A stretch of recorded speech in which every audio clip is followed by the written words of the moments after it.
how can we help our patients understand it a little bit more so they can use their dopamine for them instead of against them.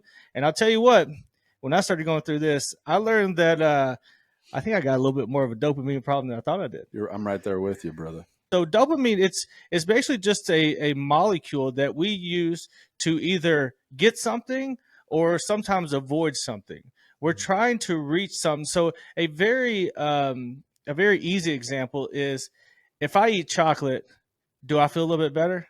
Absolutely. Mm-hmm. So it gives you that little kick, and you're like, whew, and so you're like, yep, I feel pretty good about that. And most of the time, if that makes you feel good, you're going to want to do it over again. Yeah. And it's that pursuit, it's that feel good. And I love, the more we learn about the body, and if we can honestly keep in mind at all times, if our body is in constant state of survival, and I've realized over time, especially researching this, I mean, we learned it a lot in school, but we're all dopamine addicts in some way, shape, or form. But why is that? What is dopamine? Where does it even come from? Why would we produce a chemical in our brain? And again, going back to survival.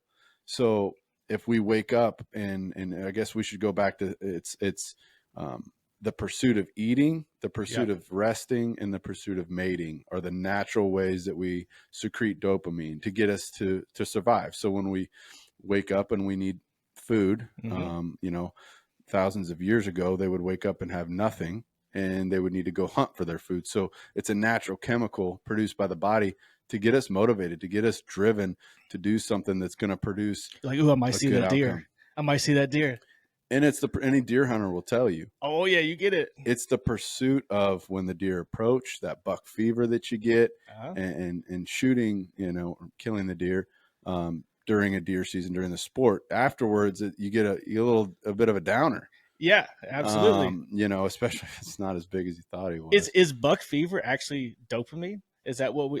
I would say more adrenaline. More adrenaline, okay. More adrenaline. Which all of them very connected. 100%. It's that adrenaline's connected to that pursuit feeling that we're having. Mm-hmm. We get a little dope of a little kick of adrenaline when we walk through a food court in a mall. Ooh. It stimulates that feeling. Okay, it's time to eat. We're in pursuit of eating, and controlling those impulses is very important as well. But I think understanding why do we produce this chemical, where the heck does it even come from, and how its connection to survival is amazing. Yeah, because if everything that we are now, while we are much more advanced than we were, even 50, 100 years ago, everything in our brain is so much older than we really think it is. It goes off of very old laws that our brain has been doing for a long time. So like Dr. Egan was talking about, going out there hunting, or for us, this is something that's a little bit more relatable to us. You get on your phone, let's say you posted something earlier that day, and you're like, did anybody like it? So one time you get on there and you get 5 likes, and you're like, whoo, that's our first post. Got 5 likes. That's pretty cool. Boom, bing, it hits, and you feel pretty good. The next time you get on there, oh my goodness, I got 50 likes. Boom, again, here it is. Then you do it the next week, and you only get 3 likes. Don't get that spike. You don't get the spike, and then a lot of the times it's an addictive feeling. That's where nicotine, chocolate, and other substances and chemicals can increase, and we can almost biohack to get more dopamine. But as we know, the more we're in search of that pursuit, the return is diminished, and we're just going to constantly searching for that initial dopamine hit from the first time. You remember the first time you ever had like chocolate, or I remember even cheese, man. Oh yeah, on an omelet or something. Oh it's yeah, like, what is this? Yeah, it's awesome.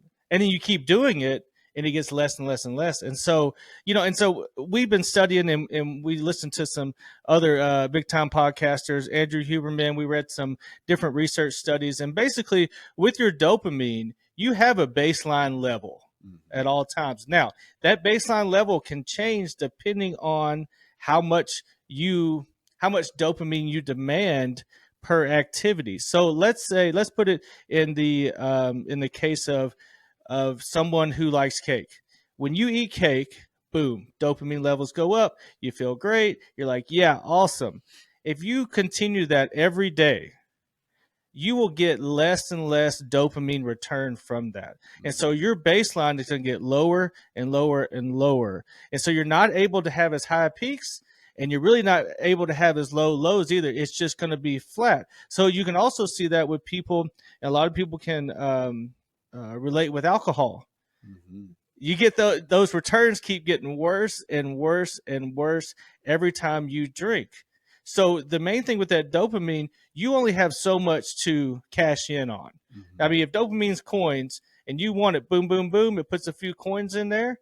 But as you keep that activity up, you get less and less return for your buck, basically. Yeah, and then, I found it interesting too. It's like you hear this a lot of the times with people trying to quit smoking, Yeah. how caffeine and alcohol increase their likelihood to want to smoke to get more of a dopamine hit, Mm-hmm. and you're constantly chasing the carrot with that. And again, it's okay to, for things to feel good and to, pursue something that gives you more dopamine, because again, it's a driving chemical that's really all about survival.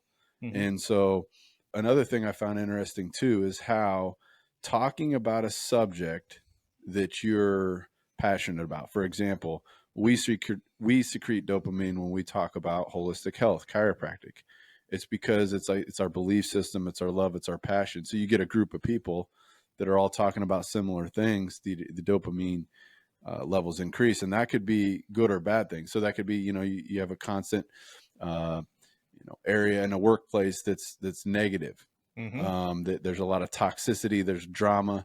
Well, there's people secreting dopamine because of just the likelihood of spreading the drama, and how that's something they have in common, and they enjoy Mm-hmm. doing that. And so that's where I truly feel like some people, we almost tend to want to judge. Oh, they're judgmental, there's so much drama. Well, I think that's a lot to do with that chasing the carrot, the dopamine hit. Dopamine, the more studying I did on it, it's just a crazy molecule in how it happens, because it's weird to think that something makes me feel good, but I also have to manage or try to manage the way I use it for my life, because if I deplete it, Mhm. then my life will go the other direction and I will be less responsive, less attentive, less motivated, and all the rest of it. Mhm. So it's a total, as people say, a mind F, because Mhm. it makes you feel good. So you want to chase after it again. And it's only natural, and there's, epigenetics, how you handle uh, behaviors and so on and so forth.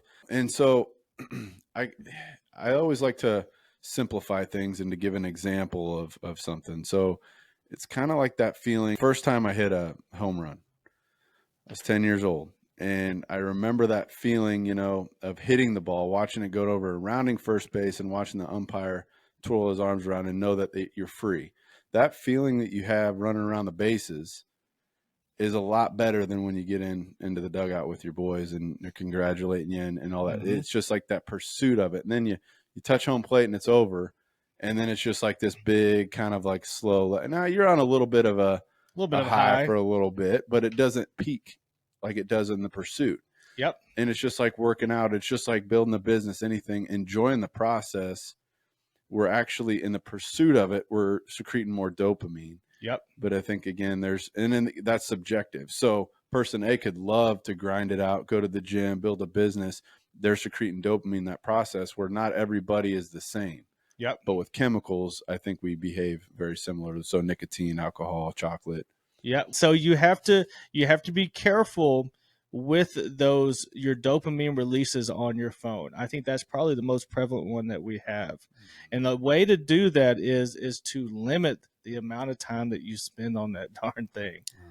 Because 100%. it's good to enjoy. It is. But when you keep going back, say like TikTok, I see these people video after video after video after video. Have you ever noticed when you get to like the thousandth video in 2 hours, you're just drained.